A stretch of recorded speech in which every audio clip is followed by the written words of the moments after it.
টানা বৃষ্টি ও উজানের পানিতে দেশের 4 জেলায় বন্যা পরিস্থিতি এখনও উদ্বেগজনক। চট্টগ্রামে লিচু এলাকাগুলো পানিতে তলিয়ে গেছে। বান্দরবন ও রাঙ্গামাটি পাহাড় ঢলে রাস্তাঘাট ভেসে গেছে। যোগাযোগ বিচ্ছিন্ন রয়েছে অনেক গ্রাম। কুড়িগ্রাম তিস্তা ধারালো পানি বিপদসীমার উপর দিয়ে প্রবাহিত হচ্ছে। পানিবন্দী হাজারো মানুষ। স্থানীয় প্রশাসন ও সেনাবাহিনী উদ্যোক্তা তৎপরতা চালাচ্ছে।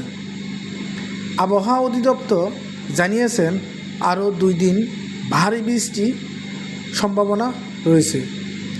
বন্যা দুর্গতদের জন্য খাবার ও বিশুদ্ধ পানি সংকট দেখা দিয়েছে।